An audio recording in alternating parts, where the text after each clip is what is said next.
they did in their inability to grasp this concept that evil could come from a good God, they attributed evil to another God.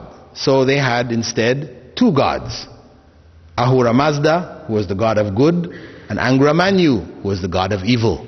Right? Although in their system the god of good is going to win out in the end, and he is symbolized by the fire, the eternal fire, and the god of evil is darkness.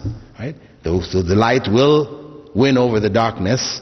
So the god of good is the ultimate god.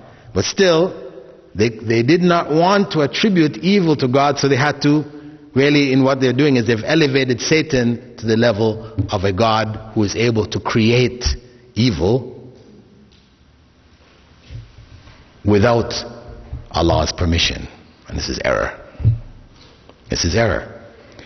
How do we understand this then? Where did the evil come from? We say yes, the evil came from Allah, but the reality is that Allah did not create anything which is purely evil. That whatever we perceive as evil in Allah's creation, there is a good side to it that we are able to see eventually, or we may never see until after Yawm al-Qiyamah. We don't necessarily have to see the good side to recognize that there is a good side. And that when Allah created things in which there is evil, He didn't create them for the evil, but for the good which would come from the evil. These are two important concepts for us to grasp in terms of the creation of evil. And Allah, when you look in the Quran or in the Sunnah, you will not find that Allah attributes evil directly to Himself. When He speaks about the creation of evil, He will talk about the evil of His creation. As in Surah Al-Falaq, where He says, قُلْ أَعُوذُ بِرَبِّ الْفَلَقِ مِنْ شَرِّ مَا خَلَقَ.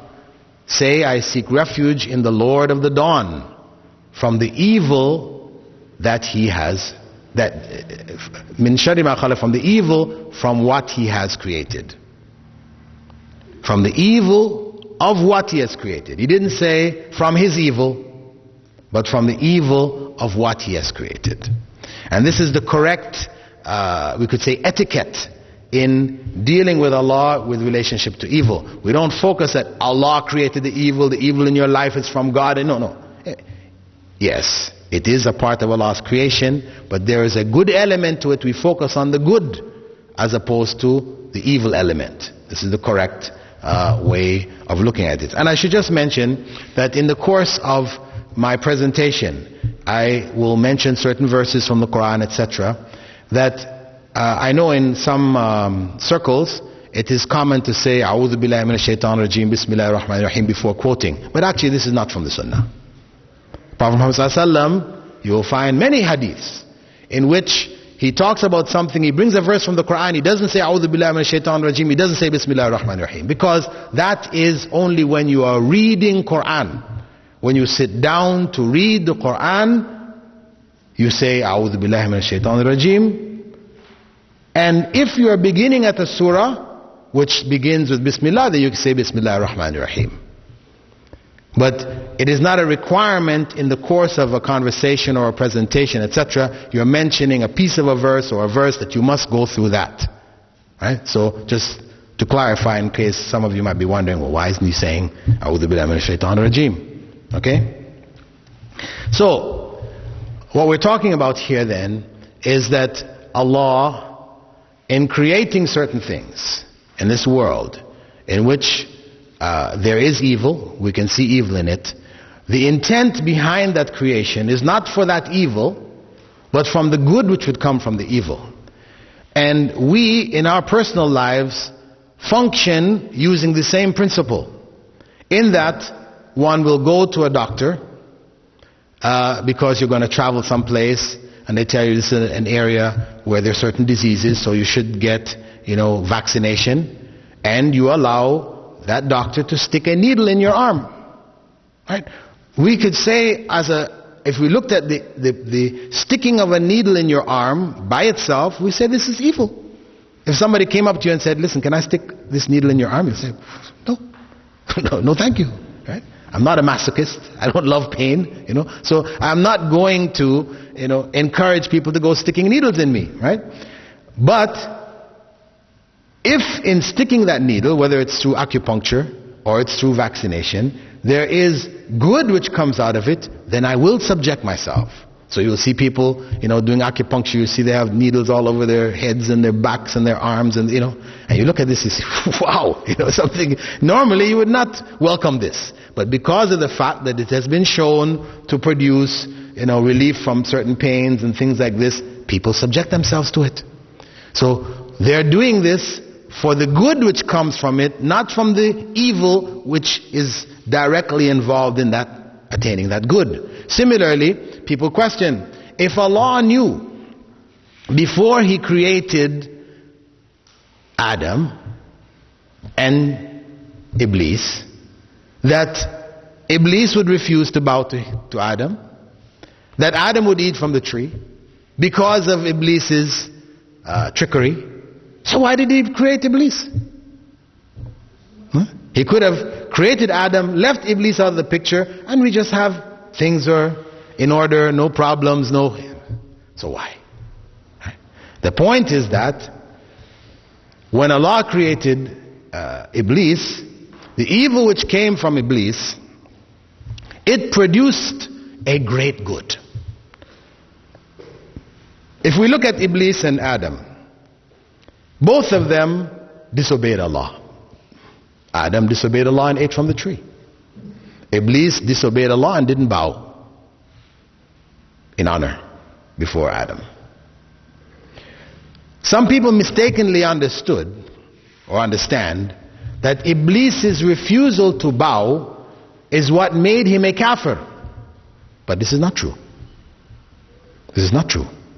Because if in Iblis's act of disobedience is kufr, what do we say of Adam?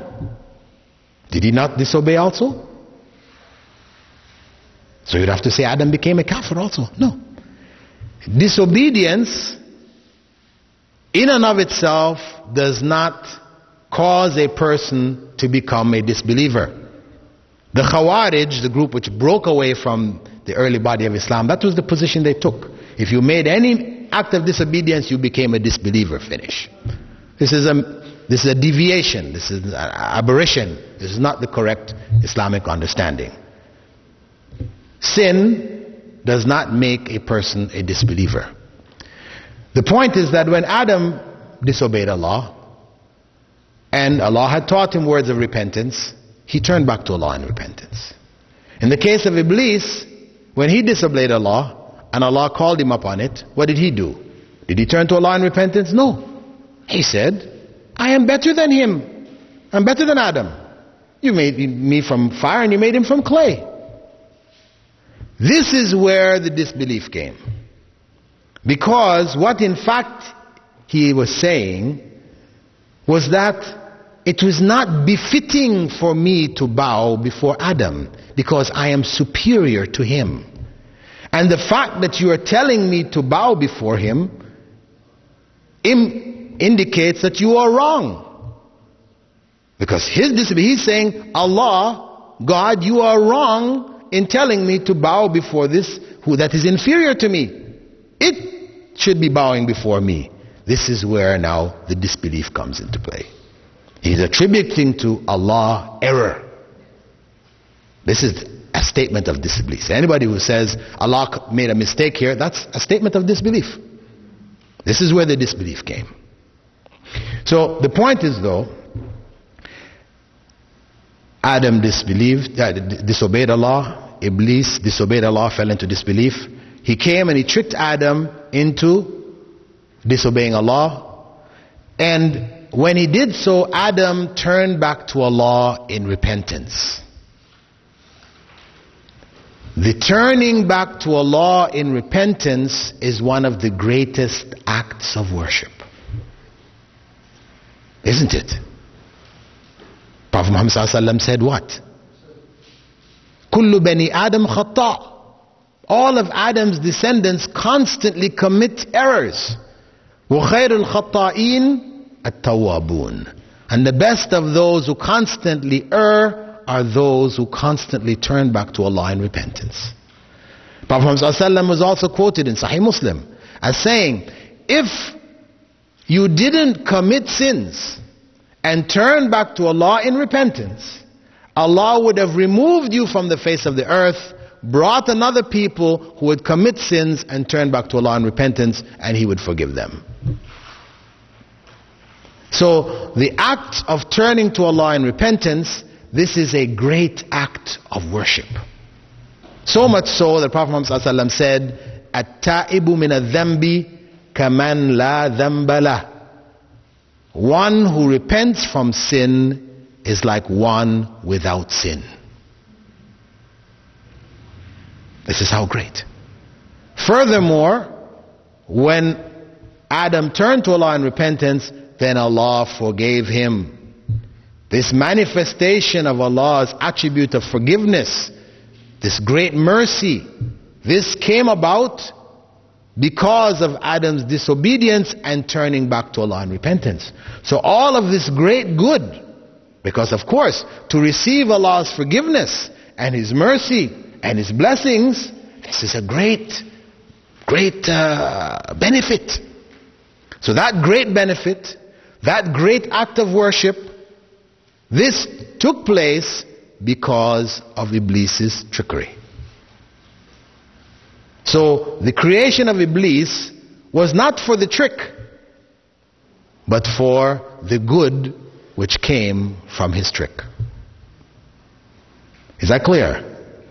Right? So, when we look at the concept of good and evil in the world, we recognize that good, everything that Allah creates ultimately is good. That the evil that we perceive in the world is not pure evil. If there is relative pure evil, it is that which comes from human beings and the jinn, where a human being intends evil and he or she tries to implement that evil. This we can call relatively pure evil. Allah's intent is good. The act that we may see or the incident we may see may appear to us to be evil, but there is good behind it. Sometimes the good becomes very evident to us. Something happens to us and we say, oh wow, why did that happen, so and so? And then a day later, a few days later, we say, oh, we can see the good. That was really for this positive good thing. And other times it happens and we don't see the good. Time passes, we never see it. And this is what is in the lesson of Musa and Khidr. The lesson of Musa and Khidr in Surah Al-Kahf, this is what is in that story. Now some people mistakenly have taken from the story of Musa and Khidr that what we should learn from that is that we should follow our sheikhs, our peers, our spiritual guides and leaders without question. This is what they have an element that tries to promote this understanding. That's how we should be with our peer, our sheikh, right? And the example that they give commonly is that the murid or the follower should be with his sheikh